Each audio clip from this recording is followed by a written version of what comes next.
Hi guys, so today we're talking about poetry and we're working with our Exploring Poetry booklets. Now in this booklet there are form poems, which means that there are different types of poems where I give you the directions on how to do them and you kind of go based on the directions that are given in here. Now how this book works is it'll give you examples of the poems that I've gathered that you can kind of read through to give yourself some inspiration and get you an idea of what these poems can look like.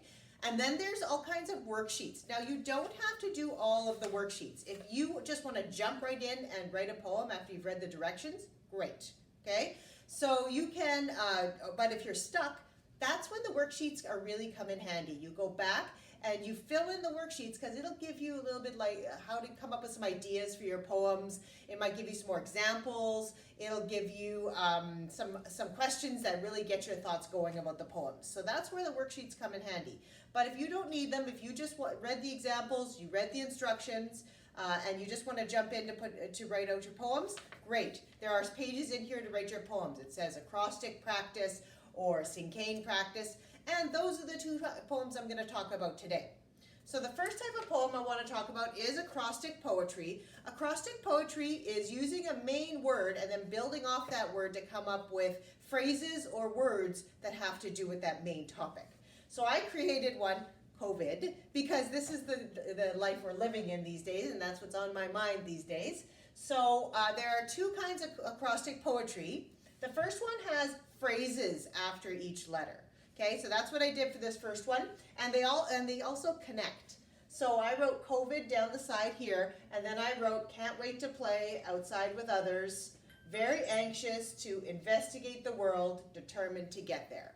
Okay, so all of these phrases are connected to each other because the first one is connected to the second one. It creates a phrase. I didn't put any punctuation because this is poetry, okay? It's like pieces of sentences, okay? You don't need exact punctuation in a poem because you're using really most important words to get your meaning, okay?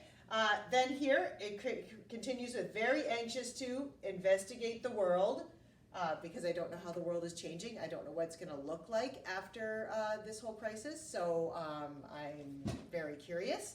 And then the last one, determined to get there, which means I'm going to do all I can to make sure that I'm safe, that you're safe, and that we all can come together after this. So that's my poem. I also did school. Now normally we would do one of these together to kind of get your ideas, but I did this one on my own. It's probably not the words you would have chosen.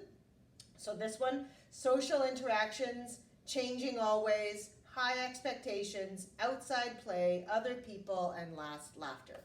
So these are all single words or phrases that aren't connected to each other.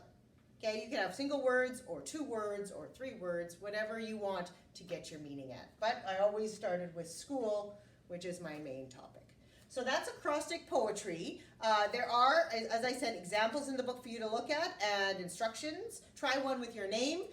You could use the same words I did, just change the words afterwards or change up a few of the words, make it your own. Okay? I'm just going to split this over because we're going to talk about Cinquain poetry next.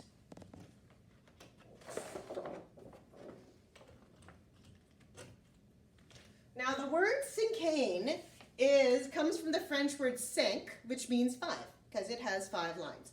And each of these 5 lines has a really specific format. So you're going to start with a topic. You can start with any topic you want. Normally a person, place, or thing, though, a noun. Okay?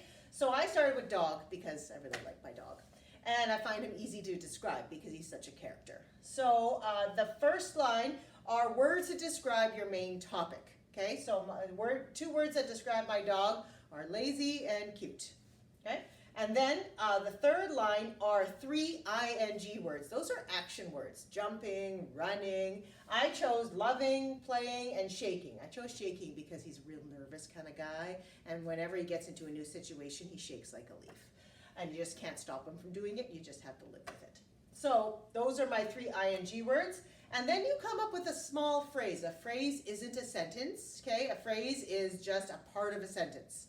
Okay? I put cute little troublemaker. And that means because he definitely gets into trouble and causes a lot more issues around here, but he's cute, so what can I do? And then last, I put his name.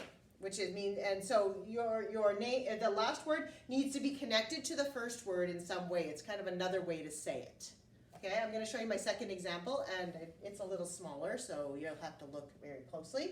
So this one I wrote on trees, and trees I described as tall and healthy. It means like healthy for us, healthy for the planet. And then for ing words, I chose swaying, changing, and shading. And then I put good for environment. You could put good for the environment, or good for environment, or good for people, whatever you want. That was my phrase. And then my word that's connected to trees is forest, because a lot of trees together make a forest. So again, you could choose these topics. You can choose your own dog, or you could choose my dog, whatever you want. Trees, you could talk about the earth. You could talk about lots of things. The thing about poetry, a lot of things in nature really lend themselves to good poetry. Okay, so look outside, check out your backyard, think of something back there to write about, think of members of your family, think of your friends, okay, things that you're most familiar with, your favorite sport, all of those things are good for poetry. If you wrote about basketball in your first acrostic poem and you want to write about basketball in this one, fine. Okay, you can do all your poems about basketball. It doesn't matter to me, because poetry is about what you care about the most and what you know, right, and what you can relate to. So these are the first two types of poems. Try them out. If you have already, great. Look back and maybe write me one more. I'd like to see if you can do 2 or 3 of each type of poem. Okay, thanks so much. We'll talk to you soon.